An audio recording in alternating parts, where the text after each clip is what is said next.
Good evening, each and every one. Welcome once again to another edition of Test Match Watch from Anything Cricket Let's Talk, and powered by Sports and Games, the home of champions, at a new location in Independence Square.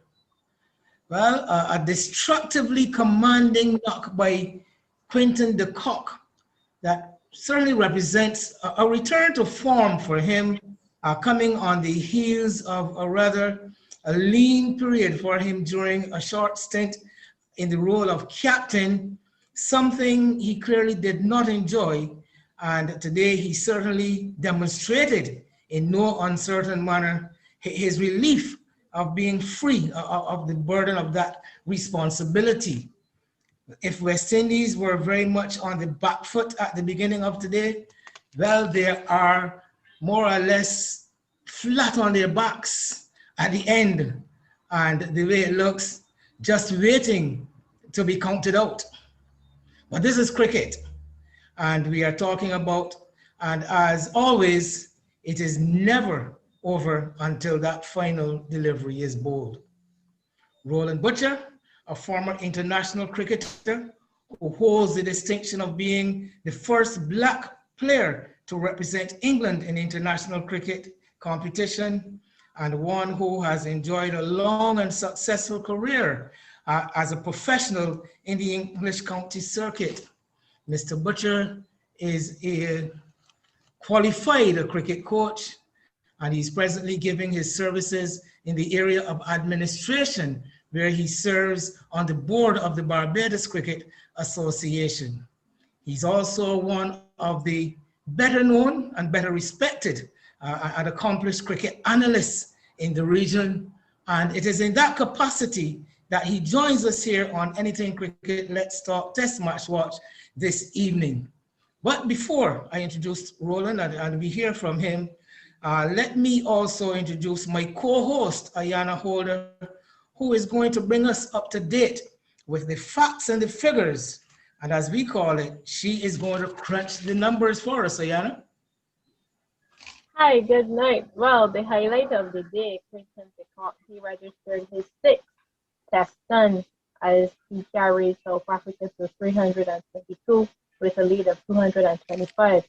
Now in this 141, he smashed 7 sixes, the most in the test innings against West Indies in the West Indies.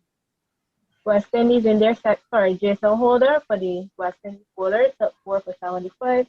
And young Jaden Seals finished with his 3 for 75. In the second innings, West Indies are now 82 for 4. And that represents a position of some 143 runs still behind, with 6 wickets in hand. 143. Remember that Quinton de Kock made 141 himself. So West Indies are very much needing to equal his innings tally with those 6 wickets in hand, if they are going to at least ask the South Africans to bat again. Roland Butcher, welcome again. You're no stranger to Anything Cricket Let's Talk. Welcome to a review of day number 2 of the first test. And I'm going to start by asking you, are West Indies out of it, even though we've only had 2 days play? Yeah, first of all, good evening to you and Ayana. It's great to be back with you.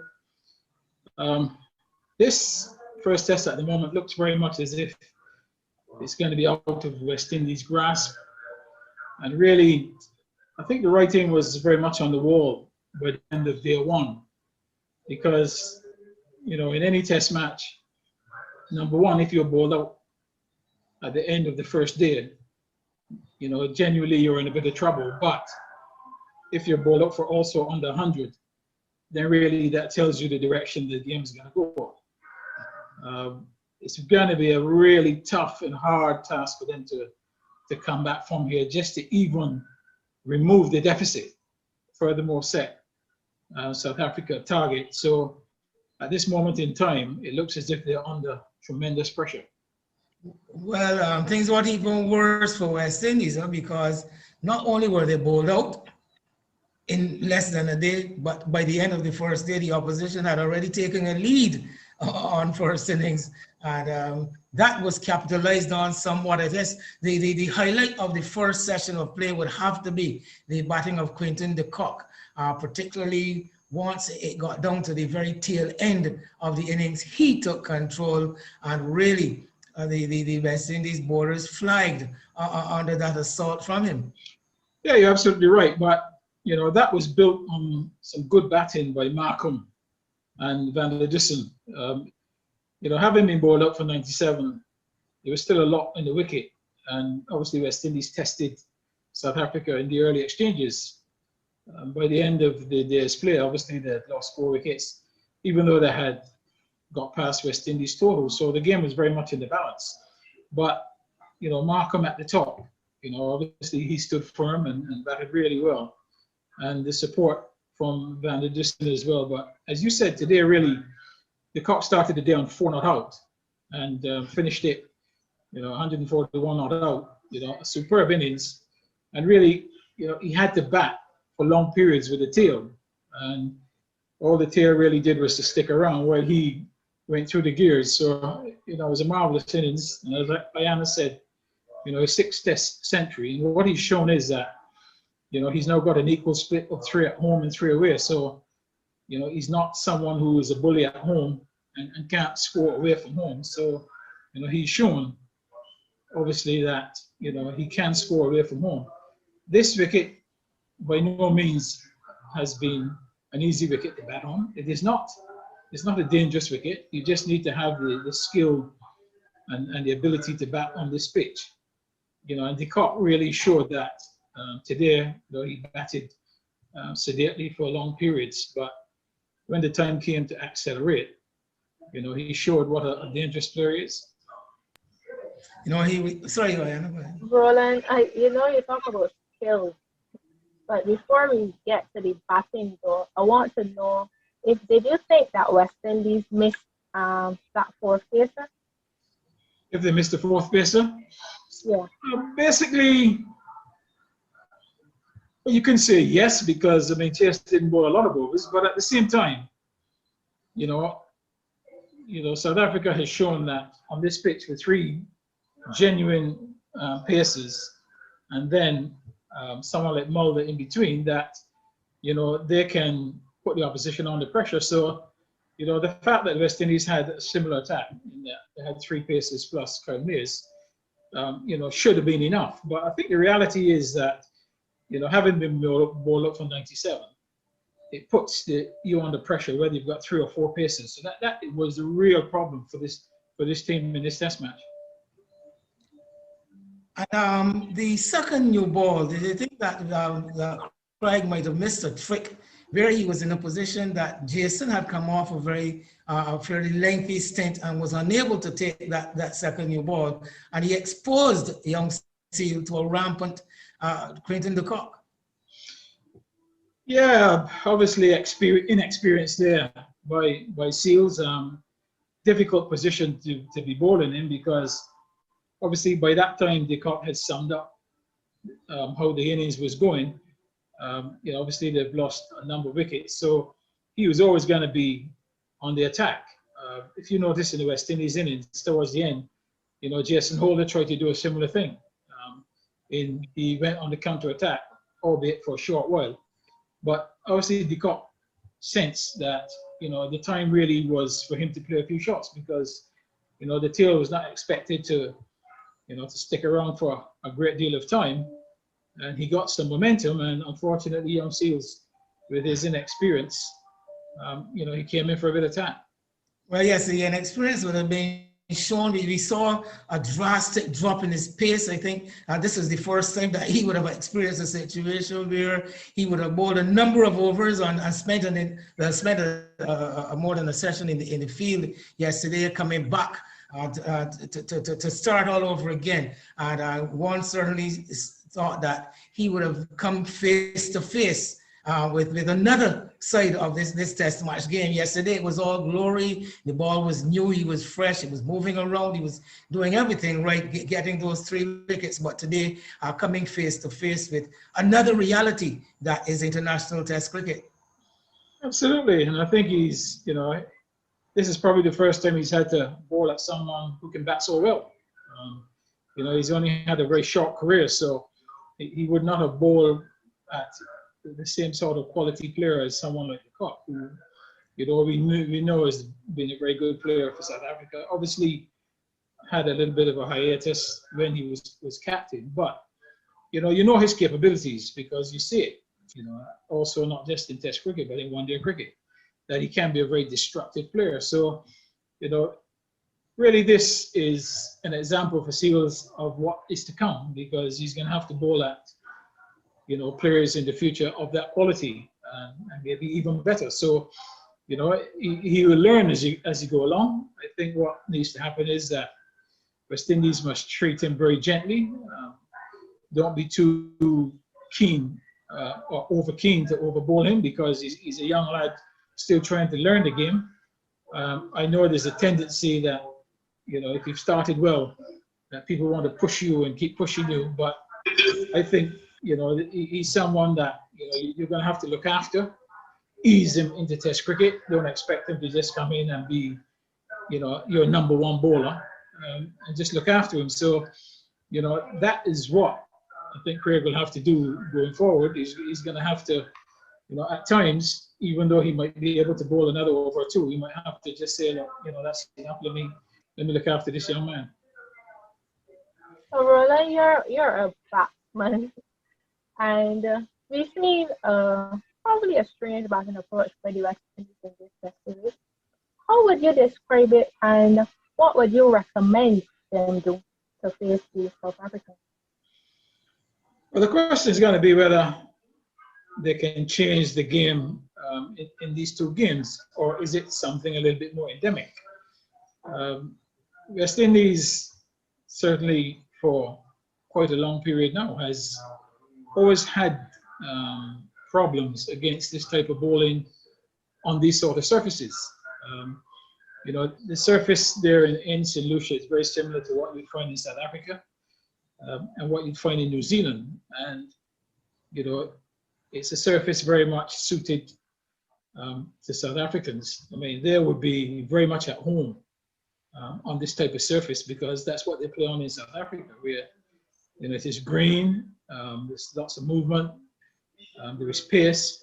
So, you know, it's tailor-made for them. And also, you must remember that, you know, their batters are used to batting on these sort of surfaces as well. So the likelihood is that even though they are fairly inexperienced Test side, they've still got a number of players who are very experienced Test cricketers who will know how to bat on these surfaces. So, you know, we don't play particularly well when the ball is moving around a lot, either through the air or off the seam.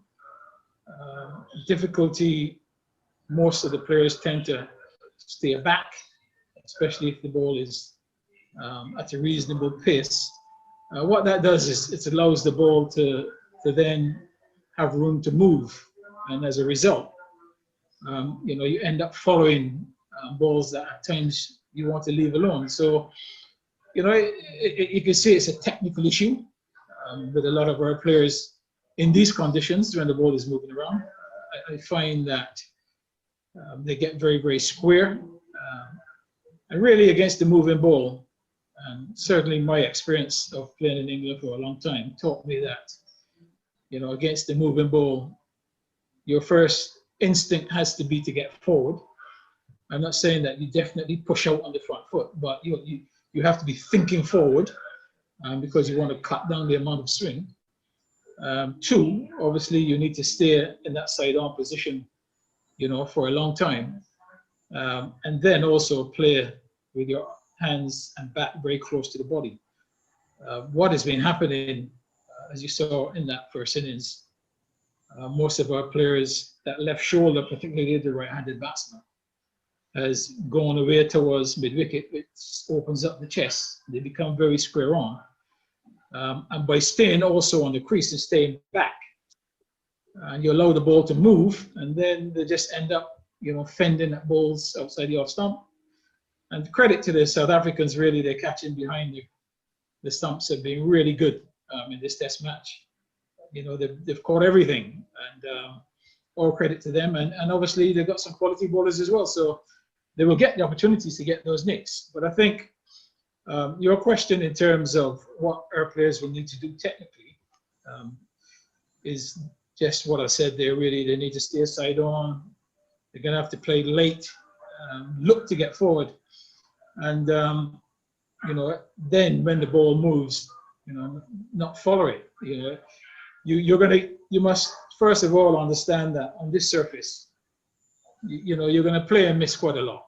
That is the reality, because you're up against good bowlers, very skillful bowlers who will use the conditions.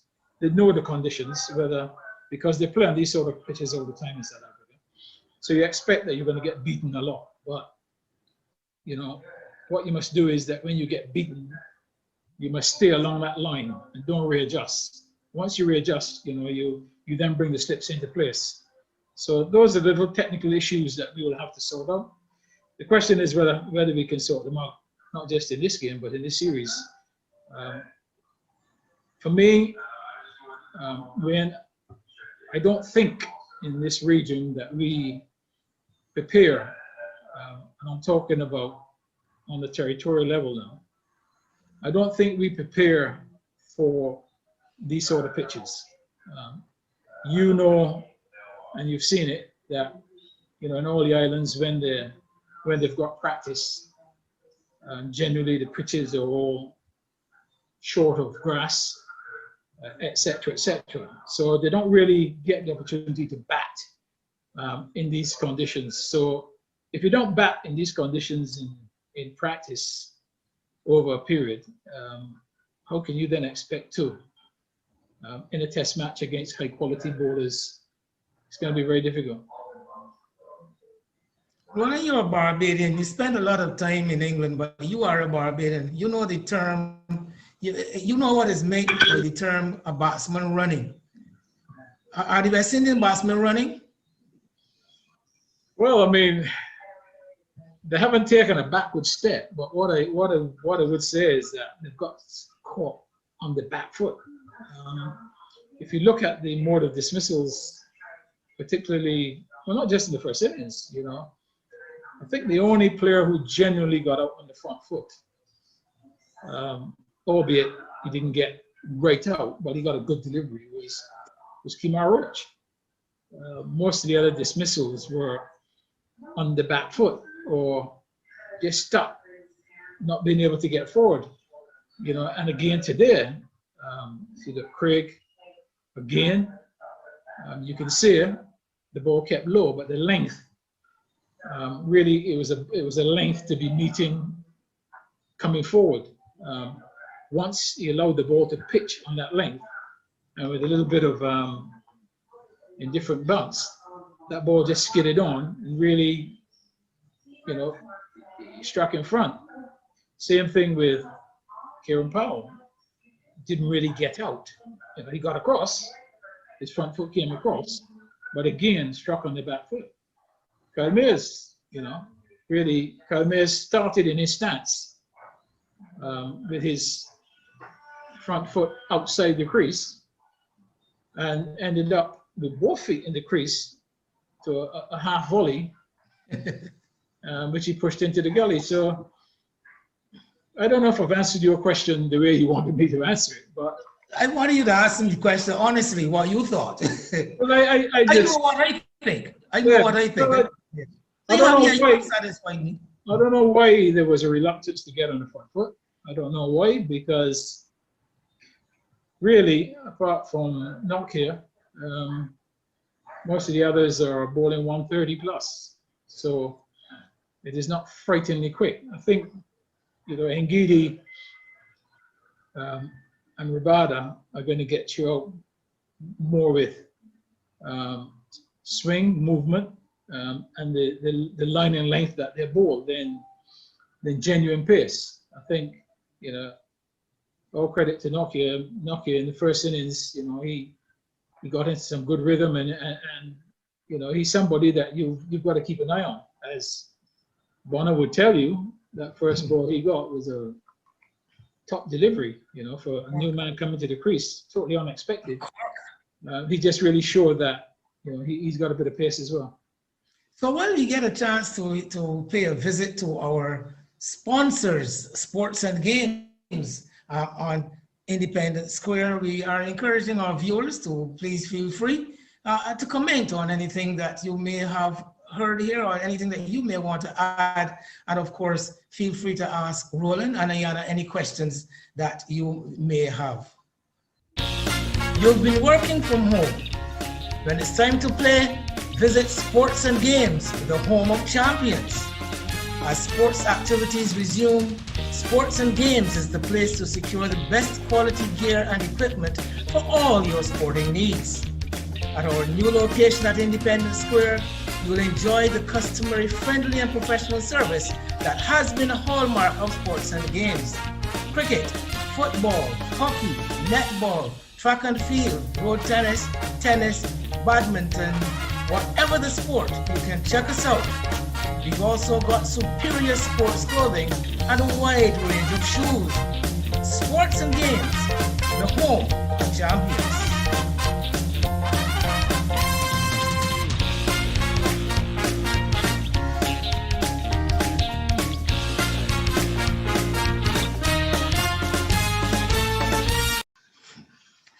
Well, Roland, one of the talking points, certainly as far as I was concerned, and from today's play, was the decision taken for Kieran Powell to open the West Indies batting in the second innings. And I speak in the context that here it was, he would have been, well, not the one preferred. Shai Hope would have been the player preferred for the opening position coming into the test match originally, because of the circumstances which you talked about, the concussion situation with Nkrumah Bonner and Powell having to come into the 11. Do you think that that decision of having Powell open in the second innings suggests that maybe the management admitted the error in choosing Shai Hope to open the batting in the first place? Well, I'm not sure what the management thinking was, but as you would know, even before the test match, I personally had reservations about Shai Hope opening the batting. Even though he had opened in the best VVS and scored some runs, I really didn't feel that Shai Hope would be a long-term fixture as opening batsman. So you may recall back in his early test matches that because of the unavailability of a batting spot in the middle order, he had to open for a period of time. That was not very successful. The 200s that he scored, he certainly didn't score as an opener. Obviously, he scored those as a middle order batsman. So I was very reluctant to have him open the innings. So I can understand why Kieran Powell was put to open, because once he was drafted into the side, I mean, he's an opening batsman. I don't think he bats for West Indies at number 3 when he's played his opening batting. So it made sense for him to open, and also it gave you a left hand right hand combination, which is something that sometimes can unsettle the opposition, because have to bowl different lines to the different batsmen. So I had no difficulty in Powell opening, and really, for me, I don't like to see Shai open, because I don't think it's going to be a long assignment for him as an opening batsman. And the reality is, if he failed as an opening batsman, what do you do then?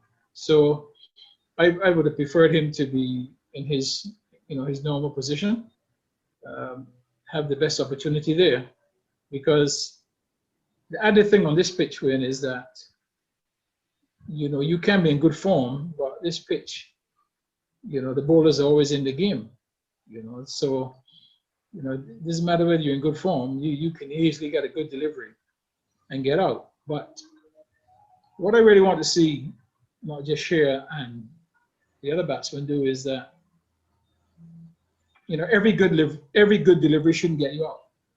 And I think a lot of that has been happening, that, you know, the batters have got out to good deliveries, but you must still find a way to keep those deliveries out.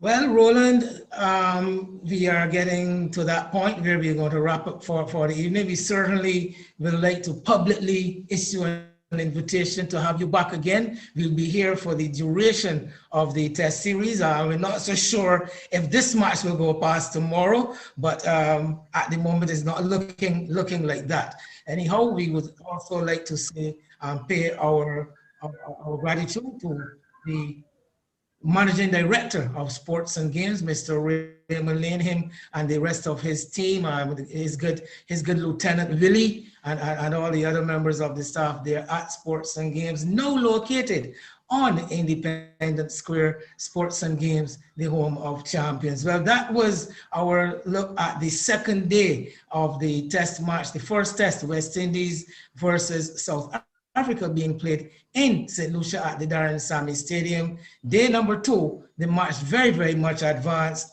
and it will take something of a miracle if we come back tomorrow night and tell you about about going forward for play on the 4th day. Here's, anyway, wishing West Indies the best and wishing each and every one of you a very good night. Thank you for joining us.